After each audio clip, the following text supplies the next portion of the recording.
Hello Colonet Africa online students, welcome to a fourth lesson on this topic of hydrogen and its compound. So today we are going to discuss about hydrogen and the preparation of hydrogen, and also we shall also discuss its properties. Hydrogen is the simplest and the lightest element. It's the simplest and lightest element. It does not occur as a free element on Earth, but exists in combined form. There are so many compounds in nature that we interact with that are made up of hydrogen, such as water, hydrocarbons, and the hydrocarbons entail the petroleum, diesel, natural gas, etc. The sugar has 11 hydrogen atoms in its molecule. The drugs such as aspirin, they have hydrogen atoms in their molecule. Azithromycin has 72 hydrogen atoms in its molecule. The paracetamol, I know quite a number of you know about paracetamol or have even used the paracetamol. It's normally used by the kids. It has 9 hydrogen atoms in its molecule. And also glucose, quite a number of you have eaten the glucose. It has 12 hydrogen atoms in the molecule.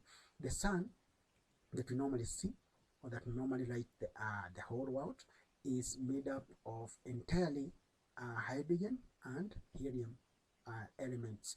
So let us now discuss about the preparation of hydrogen in the laboratory. So we are first of all going to look at the setup that is being involved. In this setup, we have the dilute hydrochloric acid and zinc granules. These are the main reagents, because we know that once you have the dilute acid reacting with a metal, the products that formed are salt and hydrogen gas. So in this case, we get a zinc chloride, which is a salt, and it's a soluble salt, and a hydrogen gas. Then the hydrogen gas, if you look at these bubbles indicate that we have a gas that is being produced, and that's hydrogen gas. It's collected by this method over water method, because all upward delivery, downward displacement of water method, because it is slightly soluble in water. Hydrogen gas is collected by over water because it is slightly soluble in water, and this is the equation that is being involved. We have zinc plus HCl to give us zinc chloride plus H2 gas. So zinc is solid at room temperature, it's a metal. HCl is soluble in water, so it is a solution, and that's why you have AQ. AQ comes from the aqueous. It means it is water, or a solution in our solution of any compound in water. The resulting solution is known as aqueous. Then we have zinc chloride. It's also soluble in water, so it's going to give a solution that is aqueous in form.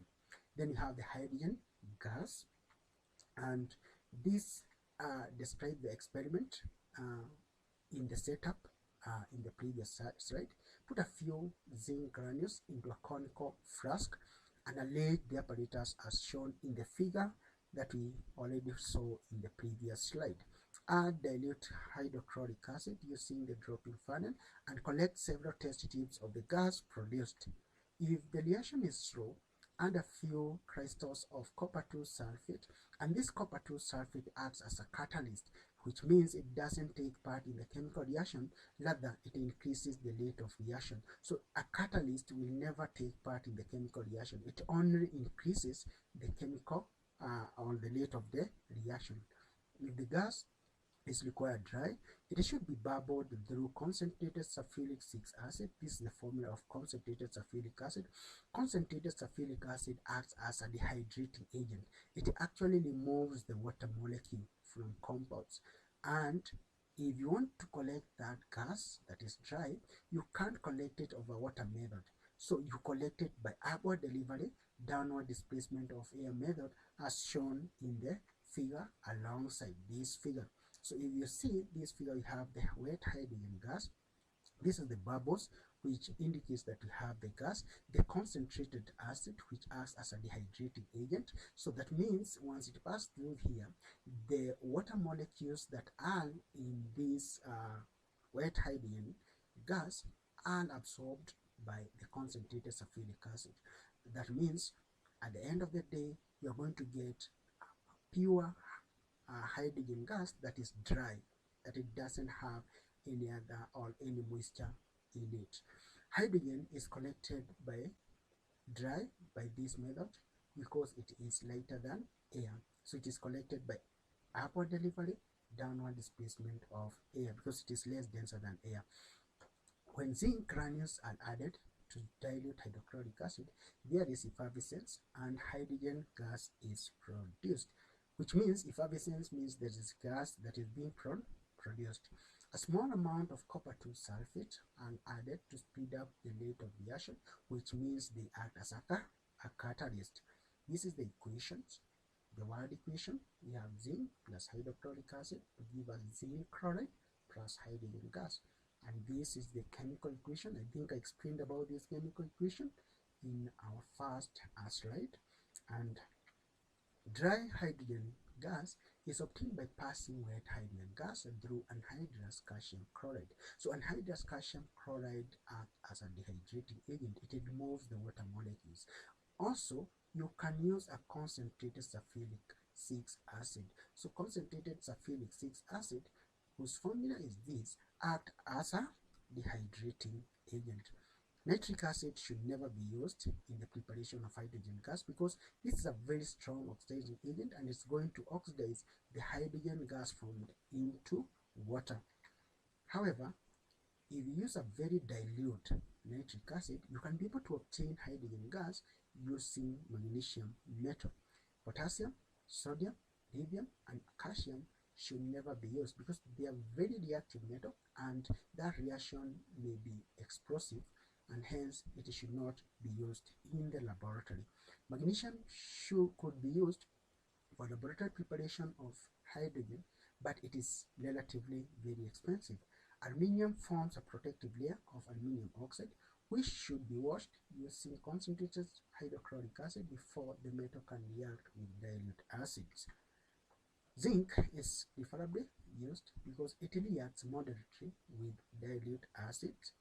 Impure ion give a mixture of gases including the bad-smelling hydrogen sulfide when it reacts with dilute acid, because impure ion is a mixture of iron 3 oxide and iron 2 sulfide, and therefore the iron 2 sulfide reacts with acid to give the hydrogen sulfide. Hydrogen is a colorless, odorless gas and it is insoluble in water, so it is collected by this method of over water method or upward delivery, downward displacement of water method. When it is required dry, it should be collected by this method, which involves the upward delivery, downward displacement of air, and this method is used because hydrogen is less denser than air.